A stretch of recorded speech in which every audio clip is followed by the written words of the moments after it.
ओम नमः ओम नमः ओम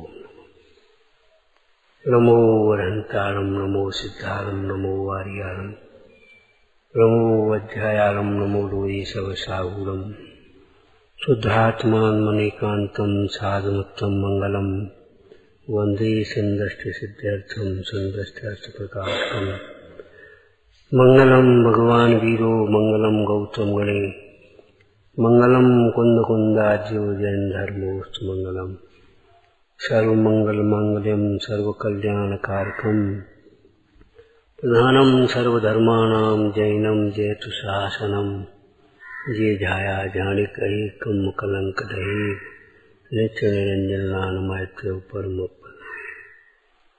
नमः समय साराय अनुभूत्या चकास्ते चित्स्वभावाय भावाय सर्वभाव। रत्नत्रय संस्कृत पूजा में ही सम्यक ज्ञान का स्वरूप बताओ, जो सम्यक दर्शन सहित उत्पन्न होता है और सम्यक चारित्र को उत्पन्न करता है। सम्यक चारित्र को उत्पन्न करता है वह सम्यक ज्ञान कहलाता है। तत्वासूत्र से सम्यक ज्ञान किसे कहते हैं भैया? सीताराम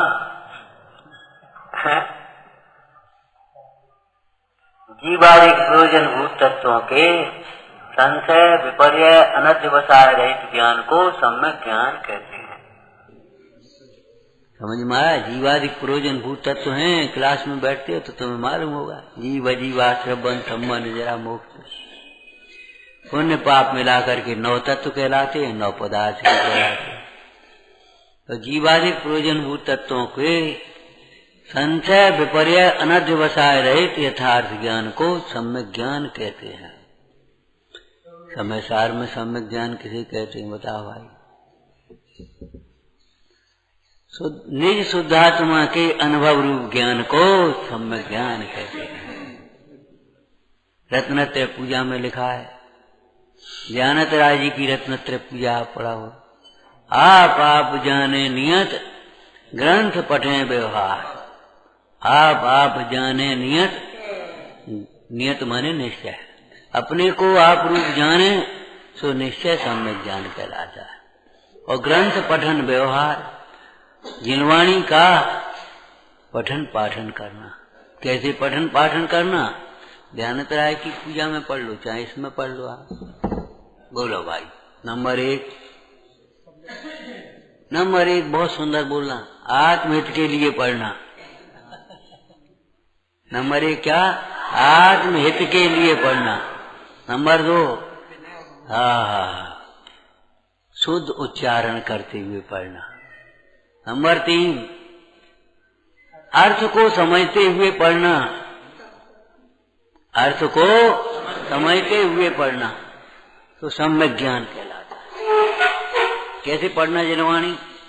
जब सम्यक ज्ञान आत्महित के लिए पढ़ना, शुद्ध उच्चारण करते हुए पढ़ना, अर्थ समझते हुए पढ़ना और इस प्रकार से निर्णय कर लेना जैसे घड़ी कहते ही घड़ी दिख जाती है, चश्मा कहते ही चश्मा दिख जाता है, शक्कर कहते ही शक्कर दिख जाती है।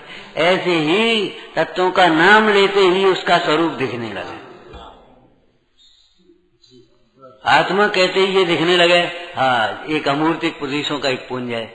कम से कम उद्गलमयी स्थापना ही कर लो। स्थापना न है 47 नयों में, वैसे निक्षेप है। मतलब ये आपने सिद्धों का आकार देखा, न हाथ न पांव न कुछ, बस एक आकार है। शरीर प्रमाण, शरीर आकार, अंतिम शरीर प्रमाण है। आकार एक सिद्ध भगवान का, वही सिद्ध आत्मा का आकार है। तो कम से कम स्थापना ही कर लो, दिखने लगे जी। ये आत्मा काला गोरा नीला पीला मैं नहीं हूँ। उद्गल दिखते ही दिखने लगे ये तो भैया गलने वाला है, विनसने वाला है, विनाशी का अध्रुव आचरण है, ये काम नहीं आएगा। ये बच्चे गाते हैं, ठीक है गाते हो, समझ भी ले भाई हैं। और नहीं तो बच्चे गाएं अपन समझो ना सोना चाहे काम आएगा, बस ये पुद्गल है। तो फिर क्या काम आएगा भैया? सोना चांदी काम नहीं आएगा तो क्या काम आएगा बता? एक ज्ञान काम आएगा और वैराग्य काम आएगा। जब सोना चांदी काम नहीं आएगा तो कोई चीज ऐसी तो है जो काम में आएगी हमारे, कि हाँ क्या काम आएगा, ज्ञान और वैराग्य काम आएगा। भैया बहुत स्थूल व्यवहार न ऐसे बोलो, अपन विधान में बैठे हैं, इस प्रयोजन प्रसंग में क्या काम आएगा, जिनेन्द्र भगवान की भक्ति काम आएगी। और नहीं तो बुद्धजन जी वैसे ही थोड़े ही लिख दिया, बुद्ध जांच हूँ मोए भक्ति भाव भाव। भगवंतों की भक्ति हमारे काम आएगी, भगवंतों की भक्ति बनी रहेगी तो परिणामों की निर्मलता बनी रहेगी और स्वरूप की भावना बनी रहेगी, तो सारा काम ही बना रहेगा। है? तो पुद्गल दिखते, अजीब दिखते ही, अजीब तत्व दिखते ही ये भिन्न सब दिखाई देने लगे, असार दिखाई देने लगे, असरण दिखाई देने लगे। ऐसे अर्थ विचार करते हुए ज्ञान का अभ्यास करना। समझ में आया ना? ये क्या हो गया? उभय शुद्धि। भाई शुद्ध उच्चारण करते हुए पढ़ो और अर्थ समझते हुए पढ़ो, और फिर ऐसे पढ़ो अर्थ समझना, बोलना नहीं पड़े, अर्थ भाषित हो जाए, उभय शुद्धि। और बोलो कैसे अभ्यास करें? योग्य काल में अभ्यास करो, चाहे जब चाहे जैसे नहीं, योग्य काल में अभ्यास करो।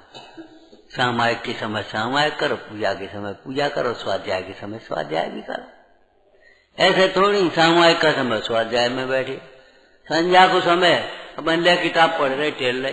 अरे भाई ये व्यवस्था आप लोग भी कई बार करने लगते हो, देखा होगा तुमने, बड़े बड़े लोग करने लगते हैं। हम पढ़ते पढ़ते टहलते टहलते याद कर रहे, टहलते टहलते अपनी किताब लेकर के याद मत करो ऐसे भाई। वैसे भी आंख खराब होती चलते चलते, हलते हलते, लेटे लेटे पढ़ने से। आप पढ़ो तब हाथ पढ़ो, और फिर जब टहलो तब अपने टहलो, चिंतन करो। समझ में आया ना? तो योग काल में अध्ययन करना चाहिए। मरण के प्रसंग में और उनका पाठ के प्रसंग में बिजली कड़क रही हो, चित्त अस्थिर होते सिद्धांत ग्रंथों का अध्ययन नहीं करो। उस समय वैराग्य पाठ पढ़ो, भगवंतों की भक्ति पढ़ो।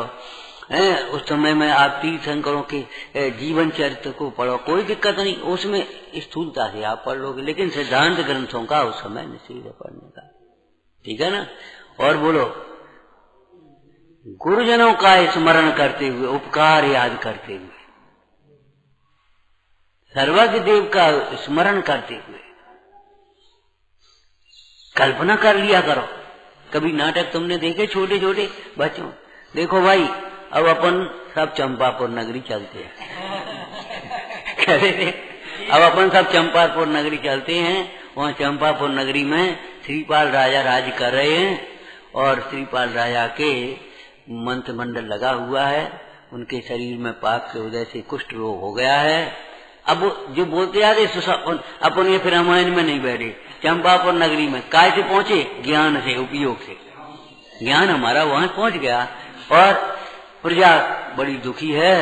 सो श्रीपाल राजा कह रहे, देखो चाचा जी, प्रजा राज्य में दुखी है, हमारा ये कर्तव्य नहीं, हम आनंद करें और प्रजा दुखी रहे। तो बेटा क्या करोगे? इसमें तुम्हारे हाथ की बात तो है नहीं। कर्म का उदय, शरीर में ऐसा गलित कुष्ठ हो गया, दुर्गंध आ रही है, तो क्या करोगे? तुम करोगे क्या? तुम्हारा क्या दोष है? कि नहीं, दोष नहीं है, ये बात ठीक है, लेकिन हम करेंगे। क्या करेंगे? राज्य का त्याग करके जब तक कुष्ठ रोग दूर नहीं होगा, जंगल में रहेंगे जाकर। अरे हम उन मुनीश्वरों के शिष्य हैं, भक्त हैं, जो आत्महित के लिए जंगल में गए, आत्महित के लिए जंगल में गए, प्रजा की कल्याण के लिए, प्रजा की भलाई के लिए। प्रजा राज छोड़ छोड़ करके भाग जाए, इसमें क्या? हम स्वयं अकेले जंगल में चले जाएंगे, राज कौन संभालेगा? बेटा चाचा आप हो तो। हाँ बेटा, सो तो कोई बात नहीं है, हम राज संभालेंगे, लेकिन तेरा राज्य है और तू जब लौट करके आए सो संभालना बेटा। तो इस प्रकार के नाटक पड़े हैं। ऐसे ही अपन कहाँ जब स्वाध्याय करो, जैसे समय साथ जी का स्वाध्याय करने बैठे, विचार करो जंगल में कौन कौन स्वामी बैठे हैं, वैसे हर प्रसन्न मुद्रा है, आनंदमयी दशा है, और बे बंदे तो सब सिद्धे सिद्ध भगवंतों को नमस्कार। वे समझा रहे हैं, ये पंडित जी नहीं बोल रहे, वे समझा रहे। हम उस क्षण में भगवान जिनेन्द्र देव विराजमान हैं, 12 सभाएं भरी हुई हैं, मुनीश्वर हैं, इंद्रादिक हैं, देव देवियां हैं, चक्रवर्ती हैं, मनुष्य हैं, देव और पशु आदि भी हैं। देखो भाई, सम्मोषण में कौन नहीं होते? देव होते हैं, मनुष्य होते, पशु होते हैं। वीर कुमार कौन नहीं होते? फिर अब समझ लो, हम नहीं कह रहे भैया, और कह दियो जो मंदिर नहीं आते तो कहाँ जाएंगे भैया, क्या करोगे? मंदिर रोज आया करो, विचार करो, मंदिर रोज आया करो भैया। अशक्यता में कभी कोई बात, वो बात अलग है, लेकिन जब तक तुम्हारी शक्ति है आने चलने की, इन पैरों का यही तो सदुपयोग है, चल करके जिन मंदिर आओ। आलस्य मत करो, ठंड तो है ही, गर्मी है, सब है, ये तो ऐसे ही चलता रहेगा, कभी ठंड होगी, कभी गर्मी होगी, कभी बरसात होगी। बाहर के लोग कितनी दूर से आ जाते टाइम पे, तो भैया शाम को भी अपनी जल्दी मंदिर दुकानें बंद हो जाती, मंदिर आओ, दर्शन करो, माला फेरो, भक्ति करो अपने आनंद से। अरे अवसर मिला है तो कर ले, नहीं अवसर होगा तो क्या करोगे?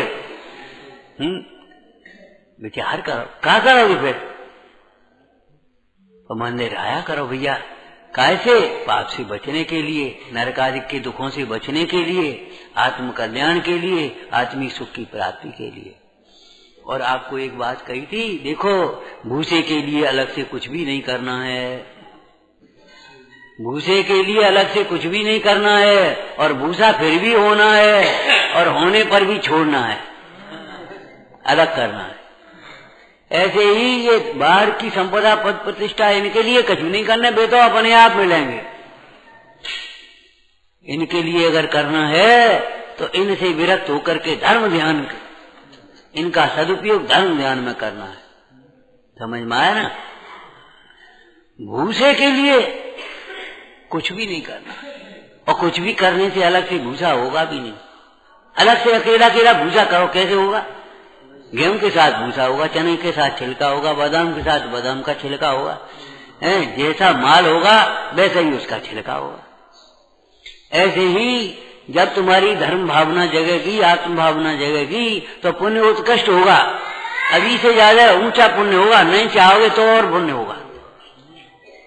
और पुण्य से क्या, ये तो सब सामान्य बातें हैं, इंद्रादिक पद मिल जाए, चक्रवर्ती घर में मिल जाए, मांडलिक राजा हो जाए, दरिद्री नहीं हो, रोगी नहीं हो, विकलांग नहीं हो, हीन न हो, अल्पायु न हो, उच्च कुल में पैदा, श्रेष्ठ सुंदर रूप हो, श्रेष्ठ खूब शक्ति हो, भोग संयोग सामग्री हो, और सबसे बढ़िया बात ये सब होश हो, हमें तो भगवंतों की भक्ति हो, हमें कुछ नहीं चाहिए। ये ध्यान रखना चाहिए। तो क्या करें? गुरुजनों के स्मरण बहुमान पूर्वक स्वाध्याय करें। आगे बोलो, शास्त्रों का भी बहुमान सीखें।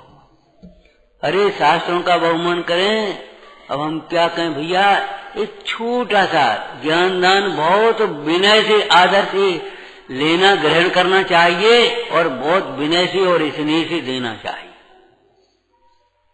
सुनने वाले से भी बहुत प्रेम करे, बहुत बहुमान करे। सुनाने के लिए तुम बड़े थोड़ी हो गए, अकेले हम सुनाने लगे तो हम बहुत बड़े हो गए। अरे भैया नहीं, सुनने वाला भी विनय, और सुनने वाला नहीं हो तो सुनाओगे कौन को? तो बहुमान से, विनय से, और अंतिम एक और बोल दो जो अभी नहीं आ पाया 8 में, याद रखते हुए। यदि भाव को समझेंगे, अभिप्राय को ग्रहण करेंगे तो वो याद रह जाएगा, और रटेंगे तो नहीं, रटेंगे तो शब्द तो भूल जाएंगे। लेकिन अगर हमारा अभिप्राय ग्रहण करने का उद्देश्य है और एकाग्र होकर के पढ़ेंगे, विनय भक्ति से पढ़ेंगे, तो अपने आप याद भी होगा। तो याद करते हुए को कौन से नाम दिया? उपधान। हो गए 8 अंग का? अर्थ शुद्धि, शब्द शुद्धि, अर्थ शुद्धि, उभय शुद्धि, कालाध्ययन, उपधान और अनिन्नव, बहुमान और विनय।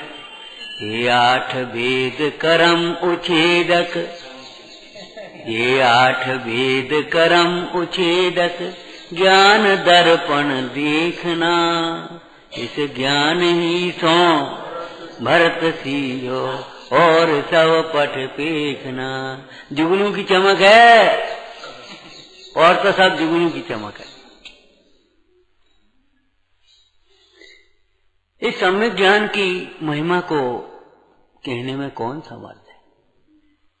विचार करो, जिस ज्ञान की एक पर्याय में सारा लोकालोक झलक जाए, जिस ज्ञान का अनुभव होने पर इंद्रादि पद की भी वांछा नहीं रहे, जिस ज्ञान के होने पर अनादि काल का मोह अंधेरा उसी प्रकार दूर हो जाए जैसे गुफा में दीपक जलते ही अंधेरा दूर।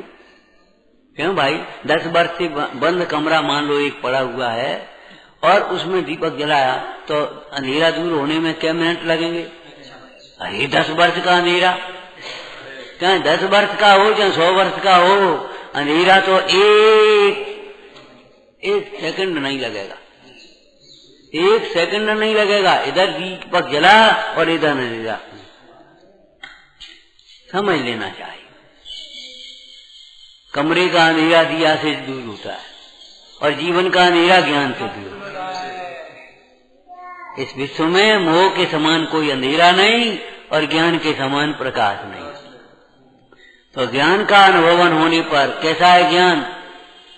ज्ञान का अनुभवन होने पर जीवन स्वयं आनंदमय हो जाता है। ज्ञान आनंद के साथ अभिनव भावी है। जहाँ ज्ञान है वहीं सुख है, वहाँ होने योग्य सब काम है, ये समझ लो। जहाँ ज्ञान है, जहाँ ज्ञान है वहीं सम्यक्त्व है, जहाँ ज्ञान है वहीं वैराग्य है, जहाँ ज्ञान है वहीं एकाग्रता है, जहाँ ज्ञान है वहीं पवित्रता है, जहाँ ज्ञान है वहीं क्षमा है, जहाँ ज्ञान है वहीं सरलता है, जहाँ ज्ञान है वहीं संयम है, जहाँ ज्ञान है वहीं तप है, जहाँ ज्ञान है वहीं जो कुछ होने योग्य सब है। क्या बच्चों आजकल की भाषा में बोलोगे? All in one.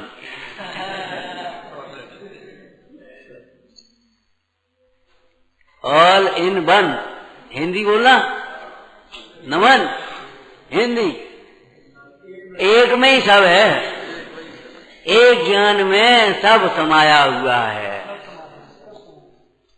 और एक ज्ञान गया तो सब गए। चौदह राजो तंग नवलोकपुर संठानिया में जीवन आते हैं भरमत है बिन। हाँ, और जब ज्ञान प्रकट हुआ तो लोक का भ्रमण मिट जाता है, फिर लोकाग्र शिखर पर विराजमान हो जाता है अल्पकाल में।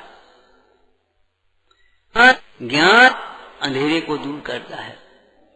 मोह का अंधेरा ज्ञान से दूर होता है, राग की दुख ज्ञान से दूर होते हैं, कसायों के दुख ज्ञान से दूर होते हैं। ज्ञान सर्व समाधान करने वाला है।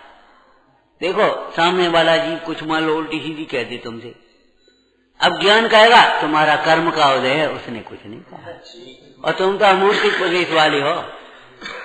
अभी भोजन करने बैठे, बंदर आया और उठा लेगा। अब क्या करें? कुछ नहीं, आज अंतराय कर्म का उदय है, हमने किसी का भोजन छीना होगा, वो आज बंदर बन करके हमारा भोजन छीन लेगा, ले खत्म हो गई बात। अब अपन कसा करेंगे तो कसाय से आ तो नहीं जाएगा। अब शांति से अगर भैया है तो दूसरा बना ले, और नहीं तो शांति से अपने पानी पियो और आनंद से भक्ति कर।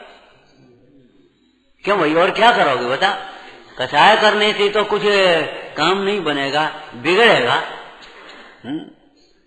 ने कहा भैया पर्याय चली गई, संयोग चले गए, अब अपन दुखी हो गए, तो सांप निकल गया और धूला में लकीर बन गई, और उसको सांप मान करके लाठी से पीटो। तो क्या मतलब हुआ कि भैया सांप तो गया ही, अब लाठी पीट रहे, धूला तुम्हारे माथे उड़ेगी और लाठी का टूटिया, माने अपना नुकसान होगा। तो इसलिए भाई, गए समय के लिए शोक मत करो, दुख मत करो, उसको लक्ष्य कर करके अपने परिणाम मत बिगाड़ो। भविष्य काल की प्लानिंग करो, चिंता मत करो, चिंता मत करो। क्यों? ये निश्चित बात है। क्या निश्चित बात है बोलो भाई? बस इतना ही कहेंगे। क्या निश्चित बात है? जिसके हृदय में भगवंतों की भक्ति है, मंगलमय है, भगवान के नहीं, उनका भविष्य मंगलमय। जिनके चित्त में मंगलमय भगवंतों की भक्ति है, मंगलमय स्वरूप की दृष्टि है, उनका भविष्य निश्चित ही मंगलमय है। अच्छा, सम्यक दर्शन होने के बाद ये महावीर स्वामी देखो, सिंह की पर्याय में सम्यक दर्शन हुआ, उसके बाद कभी अमंगल हुआ? कभी नहीं। बताओ। सम्यक दर्शन के बाद में होने के बाद वो सिंह की पर्याय को छोड़कर कहाँ गए? देव पर्याय में, और वहां से आकर मनुष्य पर्याय में, और फिर आकर के फिर देव पर्याय, फिर मनुष्य पर्याय में। पार्श्वनाथ का जी हाथी की पर्याय में सम्यक दर्शन हुआ, उसके बाद कभी अमंगल हुआ? मंगलमय भगवान को हृदय में बसाए रहो, कहीं अमंगल नहीं है। जंगल में भी मंगल है, और नहीं तो घर भी तुम्हारा जंगल ही है। सूना सुनसान, कुछ नहीं, भयभीत, अंधेरा, समझ में आना। और अगर भगवंतों की भक्ति है, मंगलमय भगवान बसे हुए हैं, समझ लो जंगल में भी मंगल ही है। और सही बात है, जहाँ मुनीश्वर जाकर के बस जाते हैं, बैठ जाते, बसते तो है नहीं, विराजते हैं। क्यों भैया? बसते नहीं विराजते, इसका मतलब भगवान बसते नहीं है, विराजते हैं। क्या मतलब? विराजना थोड़ी देर के लिए होता है, और बसना हमेशा के लिए। वहीं बच गए तो मुन्नाज का स्थायी स्थान तो होता नहीं, वे तो विहार करते, बसते कहाँ है? वे तो विहार करते, आकर के विराज गए। जहाँ विराज गए वहीं मंगल हो गया, तीर्थ हो गया।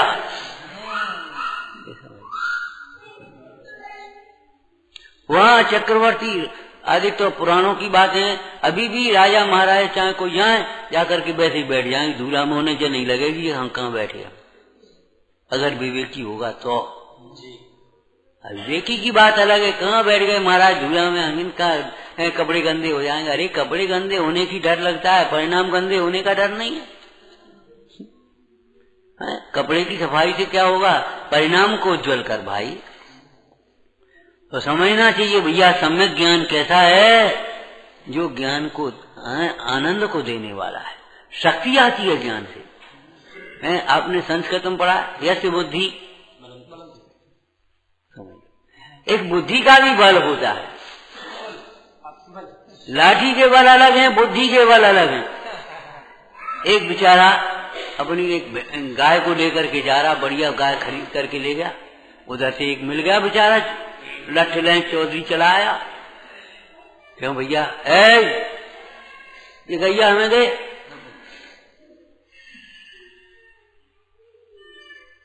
अब गाय वाला वो बेचारा ब्राह्मण था, तो उन्हें दे दी डोरी, ले भैया, लेकर के चल। फिर उसने जब दे दी तो उसका चित्त थोड़ा शांत हो गया, क्रोध। अब उसने कहा, क्यों? उसने कहा क्रोध में आ गया, हम अगर उसको समझाएंगे तो गुस्सा बढ़ेगा। तो क्रोध शांत हो गया, उसने कहा ले भैया ले ले। फिर उसने कहा देखो चौधरी का नाम ब्राह्मण की चीज बिना कछु दें ले, वो अच्छी बात नहीं है। ब्राह्मण की चीज और बिना कछु दें ले, अरे कछु दे दो हमें। वो कहा दे दें? अरे कछु नहीं है तुम पे, जो एक लठिया, जो लठिया पकड़े, जो लठिया हमें दे दे। तो उसने कही तो ठीक है भैया, ले ले लठिया, ले ले। अरे माने की का लठिया से का डंडा और क्यों उठा ली, लठिया ले ले। तो लठिया उसने ली और धरी कंधा पे। मैंने कहा चौधरी बैठा में देख। बोले का कैद? कैद कहा है? काय के बल पर तुम हम पे अब हाल पड़ेगा, ठिकानों को ठीक हो जा। अब बोलो क्या हुआ? यस्य बुद्धि बलम तस्य। वो छोटा सा खरगोश का बच्चा